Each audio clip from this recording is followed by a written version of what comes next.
welcome you all to our 50th week of Aapka Talk, which will soon be christened Aapka Radio.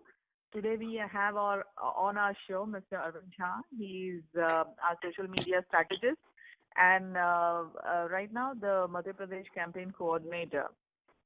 He has several new ideas up his sleeve, which we would love to have him share with us on how he plans to project a more positive image of AAP. Mr. Jha has been, is from IIT Kharagpur, a senior of Mr. Kejriwal, and has stepped in many crisis situations for AAP, especially after the Lok Sabha election fiasco, where we almost got wiped out. He helped streamline the social media strategy. He was one of his innovative steps for AAP was the donor dinner fundraising efforts, through which he has raised several lakhs. At one point during 2015 elections, he also raised 1.2 crores in just one evening. Unfortunately, the media gave a negative spin to it, like it does to everything else. Without much ado, let's get back to him, and he can start by telling us more about the Madhya Pradesh campaign and our chief ministerial candidate there, Mr. Alok Agarwal.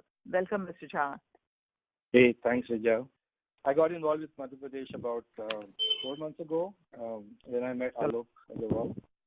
And my key takeaway from meeting Alok was that, we have a super leader, totally connected to the people on the ground, excellent human being, understands the causes of the people, and has the personality to be a true RPN in every sense of the word. Trained at IIT Kanpur, spent most of his life fighting for the causes of the most marginalized and forgotten people through the Narmal Bachao Andolan and all the other Andolans he's been part of, and really built an equity for himself as a person who can get the job done. Even in Madhya Pradesh, he'd been working for 4 years, building the organization step by step and creating the machinery that can help manage a campaign. But he probably lacked the support in terms of communication strategies and ideas and branding and structuring and data analytics and just the nuances of running a campaign a little better. And I thought that one of our challenges has been that without having a leader in Punjab, we had to face a lot of negative criticism. Here we have a leader who has the size, the scale, or the tallness to be a really great champion of our ideology and messaging. And therefore, I started to help him out. And when I started to dig into Madhya Pradesh, it's absolutely shocking. The state of Madhya Pradesh is absolutely shocking. Most of us, and including Madhya Pradesh, actually don't know a thing about Madhya Pradesh. It doesn't come onto the national radar much. Media or television doesn't talk about it much, and you kind of only hear sporadic stories of failures of hospitals or people carrying their dead on their shoulders or on carts, farmers dying, stuff like that. Whereas the state government tries to put out a shining white face of celebrations and awards and all kinds of development that they have done. But if you start looking beneath that, you find that it's like a chronic sick state. It's been named as a Bimaru state, like a sick state, for almost 50 plus years. And there's only been 2 parties ruling the state. Currently, 15 years has been BJP, and before that, mostly Congress. And even now, Congress is the largest opposition with 50 plus MLAs. But everything in the state reeks of, almost like a clogged heart where all the arteries are choked. There is decades of corruption, loot of public money, total inaction, exploitation of people at every level, especially the official exploitation of people. Since the tribal population is high, rural population is very high, and the education levels are not great, awareness about rights of people are very, very low, and therefore the officials have been really exploiting them wherever possible some people told me that, on a weekly basis, people have to pay 3 times or 4 times bribes just to go about their daily lives.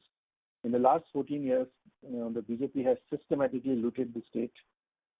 There's a string of scams that they have been part of. Most famous of them, of course, is the Vyapam education scam that you can consider. And there is so much of hopelessness. It's almost like the people have given up hope. There's almost a resigned frustration saying like nothing can happen to us because nobody really cares for us. I can give you more specifics as we go along, but this state is right now at the bottom 3 of almost every human development indicator that you can track as a civilized nation. Okay, Mr. Jha, can I interrupt you here? So can you Sure. tell us, like, what are our prospects there then? Well, firstly, we have to understand that it's a very big state, very large in terms of area and as well as population. We have 230 assembly segments, and of course that means that it's a hard objective, hard battle ahead of us. The good thing going is that because of this complete apathy from the BJP leadership and 15 years of misrule, there is very, very significant anti-incumbency in the state. And there was a recent survey done by a newspaper that shows us that almost 60-65% people want to change the government. So nobody wants to give BJP and Shivraj Chauhan another stint at continuing his mismanagement. The option for people, therefore, is a non-BJP government. In the non-BJP option, of course, Congress is a claimant to the power, but a lot of people still remember the massive corruption that was unleashed by Congress, both when Congress was in power as well as in UPA. So though people want to change, Congress is not an automatic choice for them. And they would love to see an alternative come up. There's been, I would say, trickle-down effect of what AAP has been able to achieve in education in Delhi, or mohalla clinics and healthcare in Delhi, or corruption management in Delhi.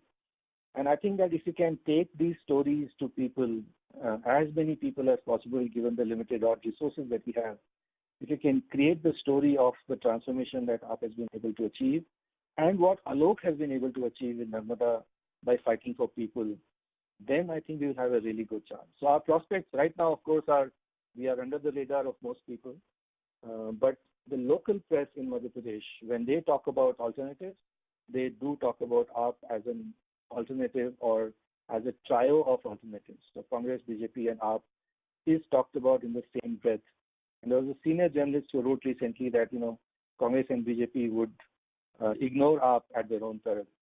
So as we start building our momentum, and as people start getting aware about what we've been able to do and what we are thinking of in terms of a new agenda for the state, you will see that the engagement, movement, and mentions will start going up. Okay. Mr. Jha, I would also like to know, it's a big concern that we are not winning elections anymore. We did not do very well in Karnataka too. Do you see any solution for this in the coming, because we are fighting Madhya Pradesh, I think, on all seats? Well, yes, we are fighting Madhya Pradesh on all seats. There are many reasons for what has happened in Karnataka, but I do think we are winning elections on a fair share. We won Bhavana in Delhi with a fairly handsome margin. I think wherever we have the messaging in place, the machinery in place, the strategy in place, and people in place, there we can do well. Where we can take our messages of our ideology, our good governance, our anti-corruption agenda to people, we do well. When we fail to communicate, then of course we fall behind some of these things. In our learning is that unless you present alternative as a government alternative to people for a very small number of seats, people don't really give you an opportunity unless there is a very strong leader or very strong person. It's almost like a couple of independents running an election. And that's why in Madhya Pradesh we are being very clear since last year that we will be fighting on all the seats, and we will present ourselves as a viable alternative, as a force that is intended to go and make a new government. The second part, of course, as I said earlier, is having the right leadership. In Alok, we have the leadership in Madhya Pradesh to challenge the current incumbent leaders, whether it's Shivraj or whether it is 4 or 5 leaders from Congress, and his personality and his vision and his humility and humble approach of making the citizen supreme and making the citizen the Malik is what we need to go and take to people. If we can get people to believe in Alok and his ideas for Madhya Pradesh, then we will be able to perhaps make a really good impact. Okay, winning or losing winning or losing will happen. So we need to kind of structure ourselves well and make sure that we run the campaign with whatever learnings that we have from all the other elections. Okay, Mr. Jha, you mentioned that Alok Agarwal can be made into a leader as tall as Arvind Kejriwal. You see in him a leader as strong as Kejriwal, but he is not yet a public figure. He may be a great activist, I'm sure, but he's still not a public figure. Hardly anything is known about him unless you pursue his work. How do you plan to change that in the coming months? So I think, all the people I have met in Aam Aadmi Party, majority of them, they all come from the school of thought where they don't talk much of themselves. And in fact, this is a counter to what now their roles are, which is a political role where your personal brand is very, very important. And Alok also suffers from that. He's fought for 25, 26 years with the Narmada Bachao Andolan and the last 4 years with Aam Aadmi Party. But, he prefers to keep a low profile and hasn't really been able to build his own brand. This we need to change, and we are hoping to change that through a variety of communication channels, direct one-to-one engagement. We've released a couple of videos of Alok already on WhatsApp last 3 months, which have now been shared by many, many people. And now Alok tells me that when he travels within Madhya Pradesh, a lot of people do recognize him. They come up to him, meet him, express their support. The challenge that perhaps you guys see is that even the national press doesn't cover Madhya Pradesh so much. So I'm pretty sure that the international press, and I'll give you an anecdote on this. One of our supporters in Mumbai told me recently, a couple of months ago, that everything is fine in Madhya Pradesh. And I think what's wrong with Madhya Pradesh, and he's one of the leading figures in the financial industry. And when we pushed him a little harder with the data and statistics, and he started doing some Google searching, then he realized that almost all his awareness about Madhya Pradesh was wrong. And actually, he was not aware of the state that Madhya Pradesh is in. So it's up to us to kind of go out and build Alok's persona and Alok's personality and profile and present him as a credible leadership. And that's our big challenge. That's what we are working on. Okay, Mr. Jha, the thing is, because you've been so involved with fundraising for the party, and since we are, I think, probably facing the worst possible financial crisis in the party, I would like to know from you, how do we course correct from here on? I would not say that we are facing a worst possible crisis. I've seen a little dry spell earlier as well. The seasons do change. In the last couple of months, we've been able to go raise quite a lot of money for our Madhya Pradesh campaign. I also saw that we were able to go raise significant amount of support for our Karnataka campaign, even though it was a little small-scale campaign. And a lot of, I would say a lot of funding happens because you can demonstrate that, your campaign is running to the expectations of people. So let's talk about, what we are doing in the campaign that will make people, especially our overseas friends, come back and say, look, I want to support this campaign. The first thing is that, just like in Delhi, when I see Delhi and say, okay, what has happened in Delhi? Why are we able to make all these changes in Delhi, all these accomplishments in Delhi that we could not make somewhere else? The thing that strikes me the most is that in Delhi, we were able to fix corruption completely. 81% drop in corruption reported by an independent party doesn't happen without fixing corruption. The moment you fix corruption, as a government, you get surplus money to start investing. This money now goes into education, now goes into health and medicine, now goes into creating mohalla clinics. And we can show that in 3 years' time, the surplus money that you're saving from corruption or lining up your own pocket is now creating a significant impact. In Madhya Pradesh, the budget is around 2 lakh crores, 2 lakh 7,000 odd crores last year.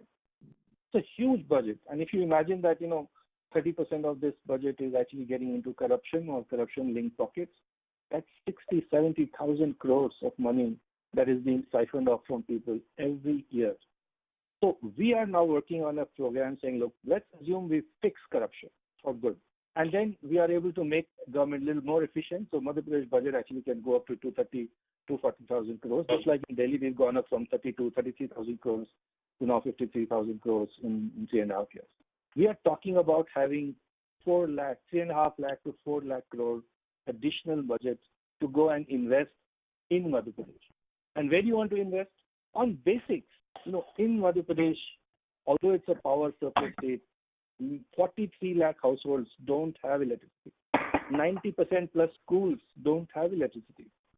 It's surprising that Madhya Pradesh sells surplus power to rest of the nation, but charges its own people 3 times the rate. So you can come into power and immediately slash electricity rates by 50% across all segments, whether it's domestic or agricultural or commercial or industrial consumers. And you know that once you lower the cost of power, then the economy starts moving up.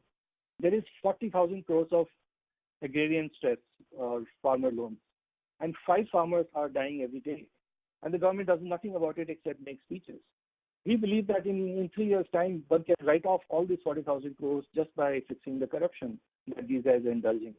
But today they will not able to do that because that's what sustains them. Let's talk about water. There's a trade figure that mentioned that 40 lakh families have to go collect water from about 1.5 kilometers for daily needs.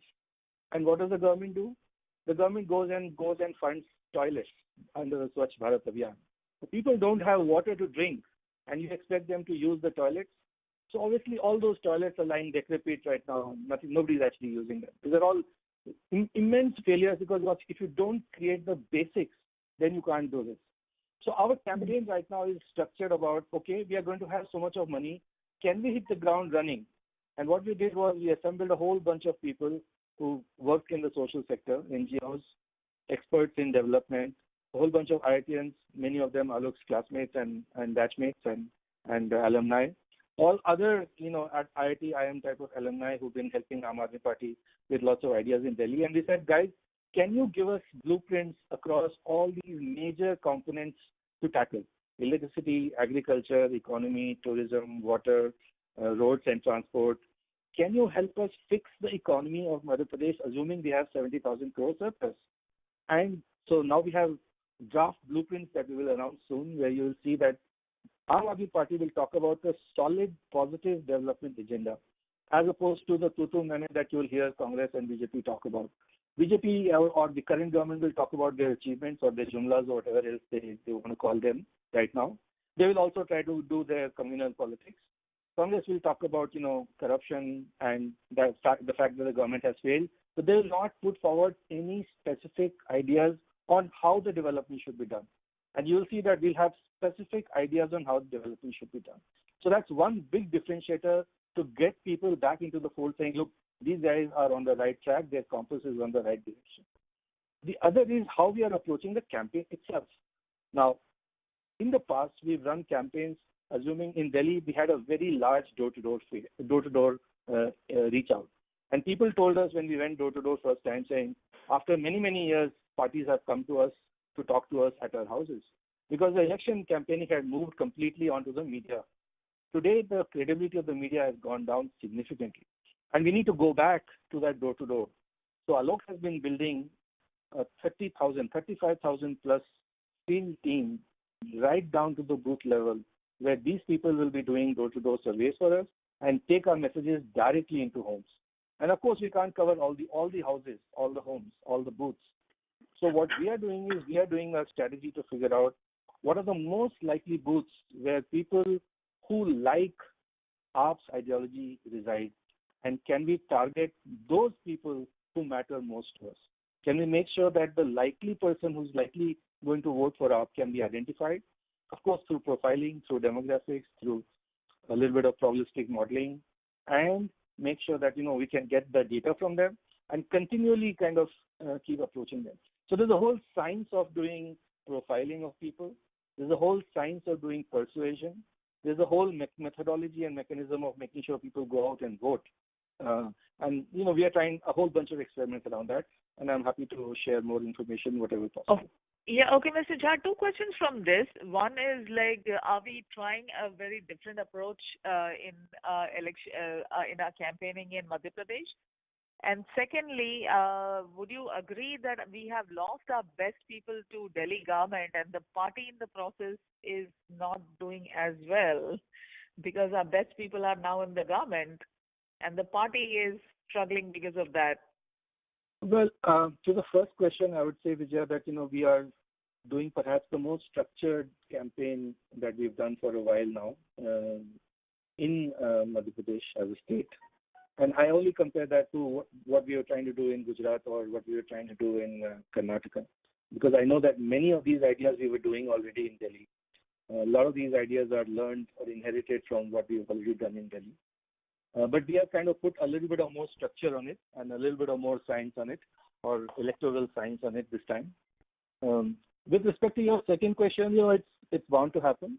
We are a small party with smaller number of dedicated full-time people. I mean, majority of the people are volunteers and well-wishers and not full-time politicians.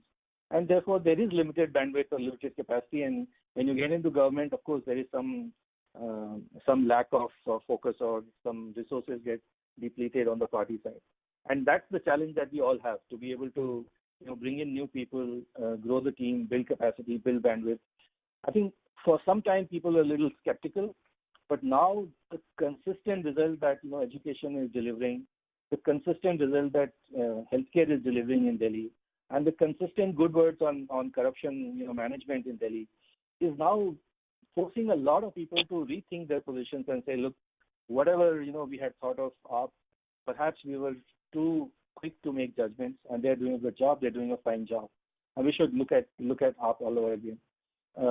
I believe that the failure of BJP to be able to bring Achhe Din for us, and complete nonsense that we have seen, in terms of polarizing people, divisive politics, and going back, into Vedic times with some nonsense, that is now bringing people to the realization that this party, this government cannot deliver any development for India the way we want to. And therefore, we must look at alternatives. And as people start looking at alternatives, they can see that AAP has a really solid model in the Kejriwal formula in Delhi, and that model should be tried at other places. Okay, Mr. Jha, on a very positive note, let's open the floor for questions. Jesh, you were saying something? This is Dr. Grewal. I have a question, sir, from Toronto.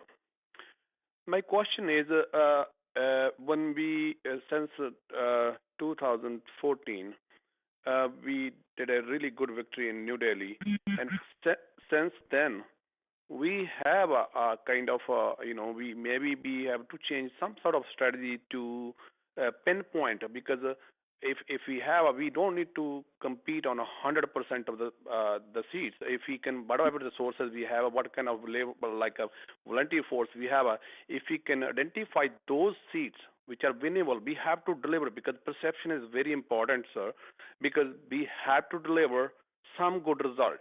Like we look on even, I'm not saying in the Punjab, what we have is, if we have done only in one area, and why we should compete for, we are saying, oh, we need 110, 117. No, we don't need it. So if we have done the same forces, whatever the sources we have put in like 80 or 90 seats, and we will have a much better results. So we have to pinpoint where it is winnable. We should put all the forces, and where there is not a good chances, we should put the presence, but we should not waste the resources, because we are very limited in resources. And I can give you an example, especially in Punjab. There was 3 seats where we put more than 50% resources. So I hear you and I don't disagree with you, but I will present it in a little different way. Yeah. At the high level, you want to be able to compete to be an alternative. You want to present a new alternative to people. And therefore, you must fight in all the seats, or as many seats as possible, because people must know that you are serious about making a government, that you are fighting to make a government. But of course, within that overall strategy, there are three tiers of seats. There are T1 or priority 1, priority 2, priority 3 seats. And these depends on many factors. Some factors could be your organizational strength, your candidate strength, the volatility score that I talked about. But we've gone one step further below that. We are saying we are not only focusing on the priority of the assembly segment. Within that assembly segment, we are going down further into the booths. So we are actually mapping detailed volatility scores of the booths. We have very small resources available to us, and we want to optimize those resources, exactly what you're saying. Don't spread yourself too wide. But we do want to present a credible alternative as a government forming alternative to the people. I hope that makes it clear. Thank you, sir. I really appreciate it. Any more questions? Hi, Vijaya. This is Aditya here. I'm calling from New Brunswick, Canada. Can you hear me? Yeah, I can hear you. Aditya, go ahead. In Delhi, Aapki Kranti played a really good role, and Aapki Kranti was a mouthpiece of Aam Aadmi Party, which was managed by some of the volunteers, and it was, I think, bi-weekly e-paper and printed. So it was printed stories and delivered to all the household. So that played a really key role. So any plan in continuing for the Madhya Pradesh election? Hey, Aditya, thanks for the question. Aapki Kranti, I think, was a very nice platform.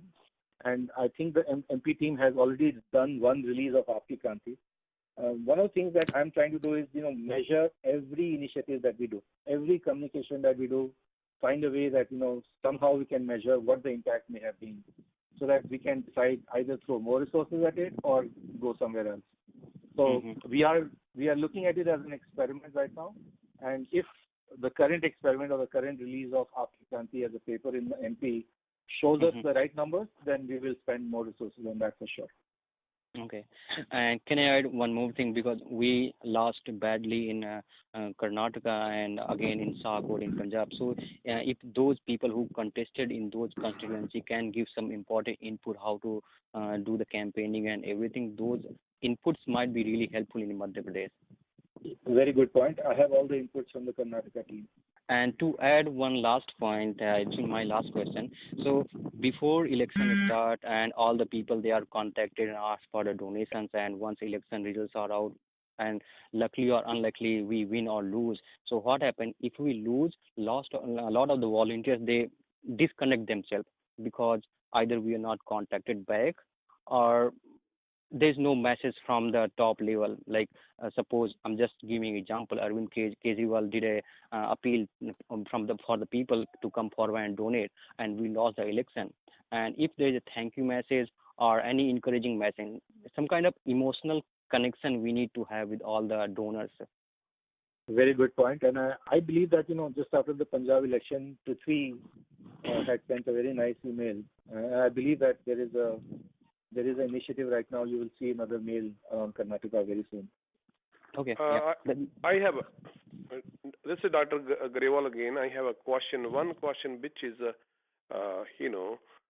pinching a lot of like tertiary level volunteers because of the people who do not follow the discipline within the party, especially in Punjab right now. You can see that one where the party was and what we not taking any disciplinary action.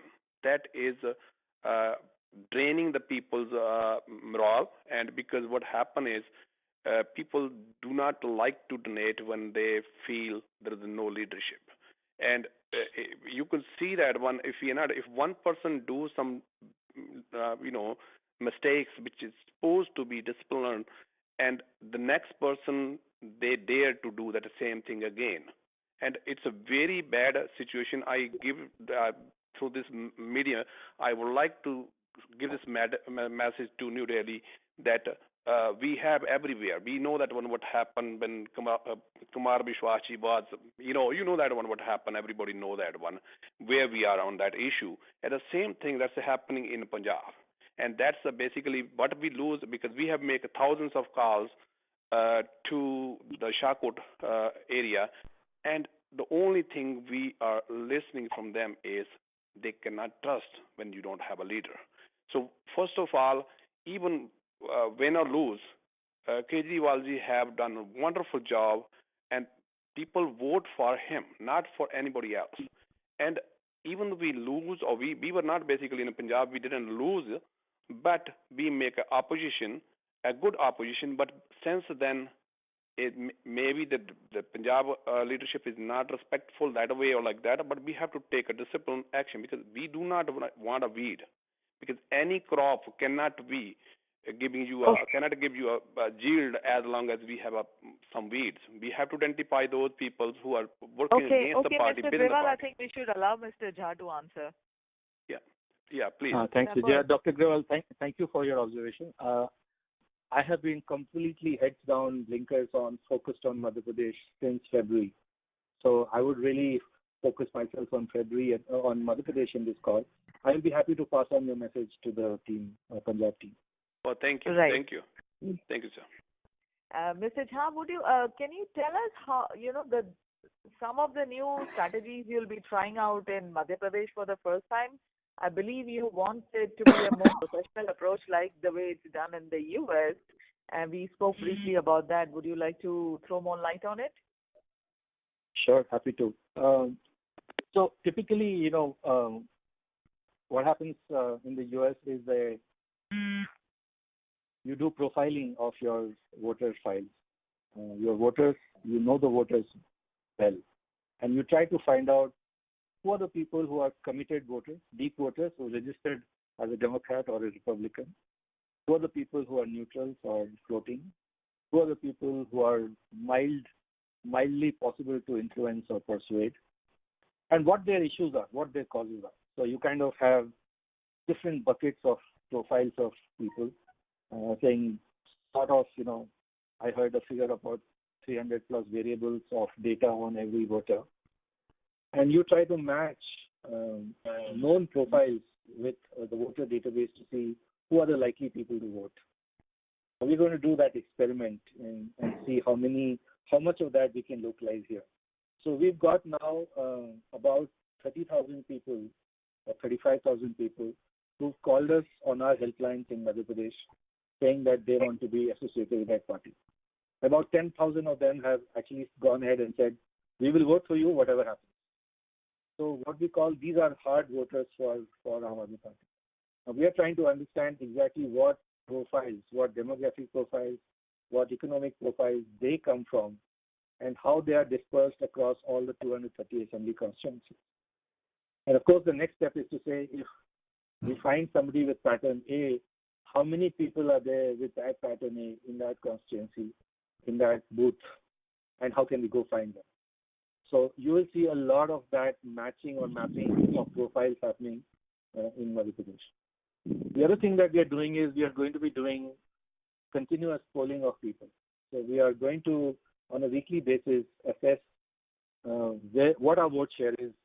One of the things that fascinated me when I studied the Obama campaign is the claim that they pretty much knew all the 6 crore, 59 lakh people who voted for them. Now, that may be a stretch, but even if they knew 90% of those voters, that was really, really fantastic achievement. So can we create a system where we know who is going to vote for whom and match that with a Form 20 later on and see, were we very off?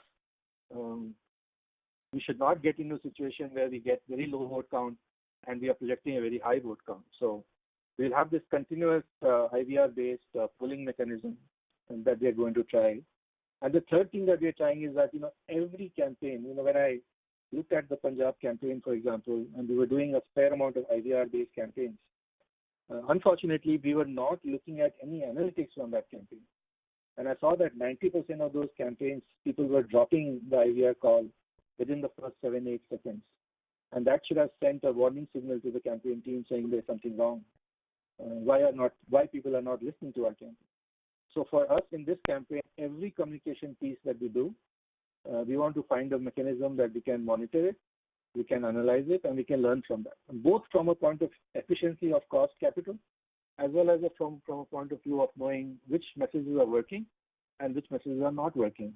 And how can we tailor, how can we amplify those that are working and those that are not working. So you will see many new experiments that we hope to do and learn from.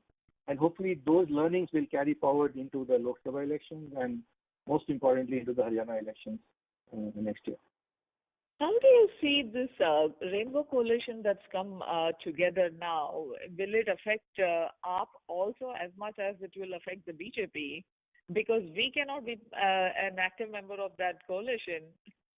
I believe that the coalition will have a little bit of effect for sure, but I think that effect will be mostly at the national level. At the state level, because of the local dynamics and because of the strong anti-incumbency against the BJP, as I said earlier, and also the strong distrust and bad experiences people still have about Congress. And as I said earlier, Congress has 4 or 5 major leaders who are going to start.